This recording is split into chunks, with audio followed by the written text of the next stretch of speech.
Smutka from Great Day on the Water Guide Service here.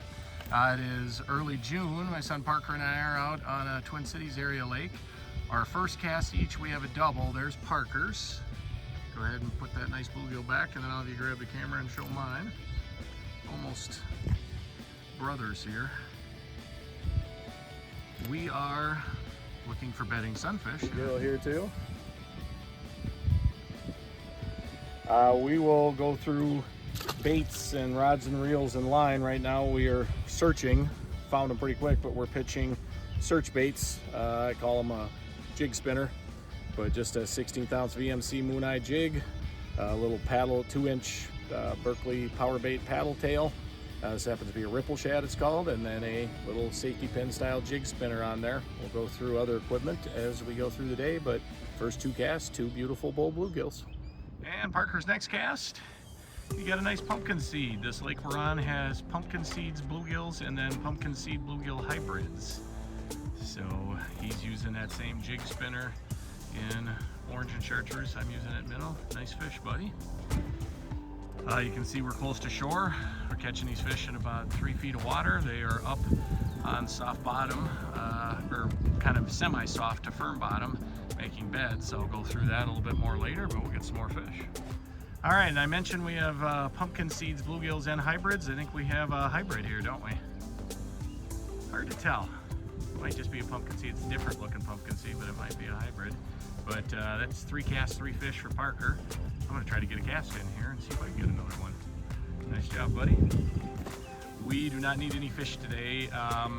Bluegills are yummy eating, fresh bluegills if you want to keep some fish to eat, but we just don't need any fish. We've been hammering the walleyes and the crappies this spring.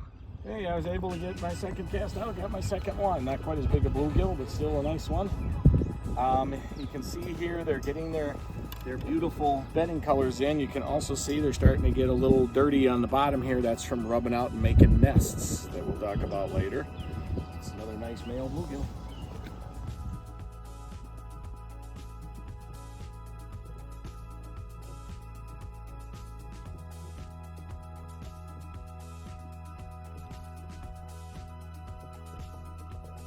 All right, got another. There's a nicer bluegill here. I'll get a photo of this one too.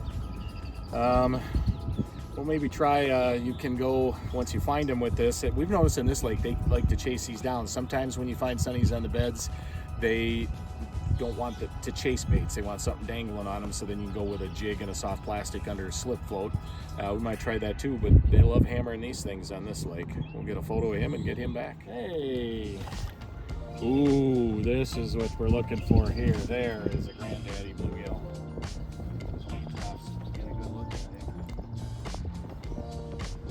Hey, I'm 6'3", 230 pounds. I got a big mitt. Look at that sow. That is a beast, and he engulfed that bait. That is a 9-inch, very round pumpkin seed, or bluegill there. We were guessing pumpkin seed how hard he was fighting, but that's a nice bluegill. Hey there. Well, since we found fish here and we're getting we're starting to get hit on the jig spinner, tapped at and followed, but not hooked, we switched. I've just got, this is a little, it's called a tungsten roach jig from VMC. It's a little 16th ounce hair jig for ice fishing, but it works great under a slip float. You can see I've got it under a slip float, set about 1.5 feet deep, and he took that bobber down instantly. So if they're following your search baits, they'll show you they're there anyway while you're looking for them. But if they're not swallowing them and taking them good, they're hitting them and following them, then switch to something slower and dangle it right above them.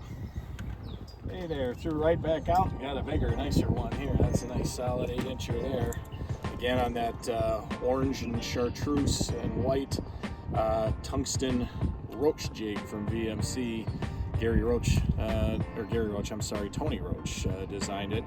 Again, a lot of people think of it as an ice fishing jig, and I use it. They make 3 sizes. I like the 16th ounce, the biggest size, for hanging under a slip float for crappies and in the spring and sunfish on the bed. So we'll get a photo of that one, let him go, and we'll get back at it here.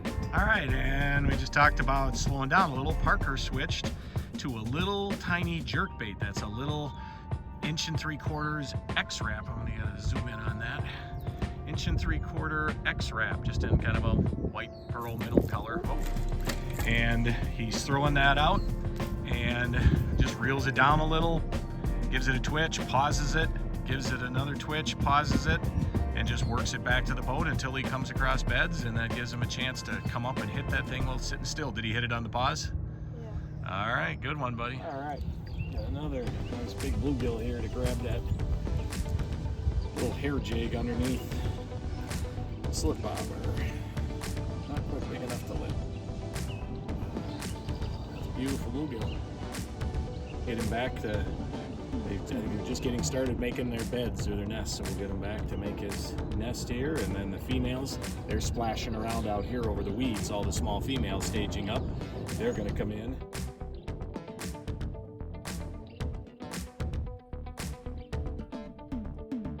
Guard the nests and guard the eggs until they hatch, and once they hatch, then the fry are on their own, and then the bigger sunnies will start moving out into these weeds, and you can catch them out here in the summer in the weeds too.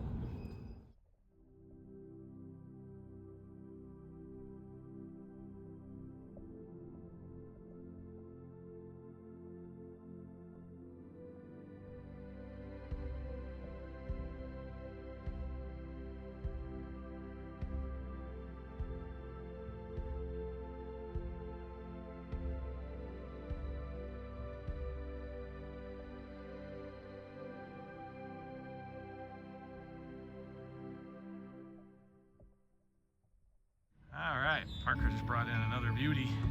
Big bluegill on that jerkbait. Oh, he got hooked good on that, didn't he? All right, good one, bud. When we first got here, they were hitting those beetle spins or jig spinners moving along. Now they want something just kind of hovering above them, like I'm using the jig under the float. Parker's just twitching and then letting that jerkbait sit there, and it's neutrally buoyant. It just hovers right above them, and that's triggering them. Good job, pal. All right, ooh, that's a nice colorful bluegill there. Starting to get a little bit of that pinkish along the sides. That's a good one, bud. Boy, they're ripping that jerkbait, aren't they? All right, so let's talk about the area a little bit. You can see we're close to shore here. We are sitting over weeds. You can see it on the locator. You can see the weeds there. And just, 15 feet in from toward shore from us, the weeds come to an end, and then the weeds continue all out here. As we moved in here slowly, we scared schools of small females splashing around out here over the weeds. Up inside here, between where these weeds end, they end because the bottom gets a little firmer. And I got a little picture of that boy going back. And there the fish are, the males are up, and they are swimming around in circles using their belly and their tail and their fins, and they're fanning out little bowl-shaped nests, kind of scooping the silt and softer stuff off the top of a little bit firmer sandy bottom underneath. And the females will swim in here once the nests are all made. You're looking for about 70. Oh, Parker got another one. Nope, missed it. About 70 degrees this gets going. And you got looks like maybe a little female. Yeah, we were talking about the females. There's a little female. They'll swim in and lay their eggs. The males color up beautifully and get all their best colors to attract the females to their nest. Females lay the eggs, and then they just move back out here into the weeds, and the big males guard. They try to attract as many females to lay eggs on their nests as they can, and then they guard the nest until the eggs hatch, and then the fry are on their own after that. All right, got another one. Nice one here to hit that jig underneath the slip float.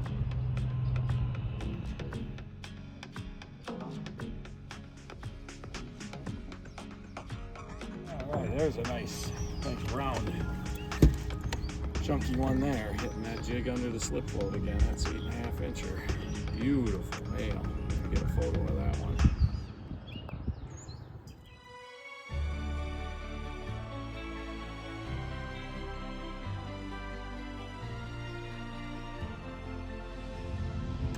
And sometimes you're going to catch bass in these spots. Small male bass chasing around the small male female sunfish. The bass are done bedding. They'll hit these little baits too. You can get some bigger ones sometimes too, but we get a lot like that. All right. Thought it was bigger because it was covered with weeds. Got a small pumpkin seed here. We're back. We kind of burned that group one where we were on, so we're moving around again with the search baits. That's a good tip when these sunnies are on the beds. After you pull enough of them off, they'll get spooked and they'll move off the beds. So then when that happens, just move.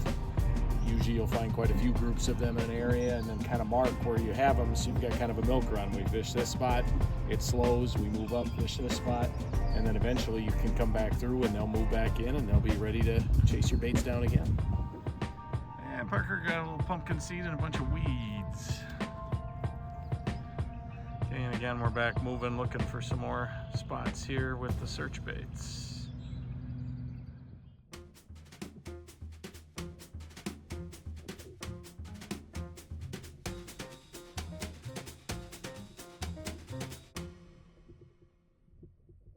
Hey, we moved to a different area where we've got some beds. And first cast with the jig spinner, big, beautiful bluegill. Look at that, Sal.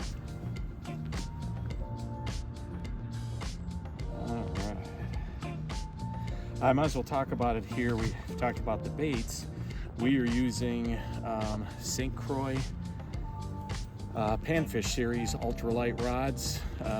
Some are 7, some are 8 foot. We're using a more moderate action for these jig spinners, so you're swimming along and the rod will give a lot more. It's a lot softer, so the fish can get the bait in its mouth before the rod loads up.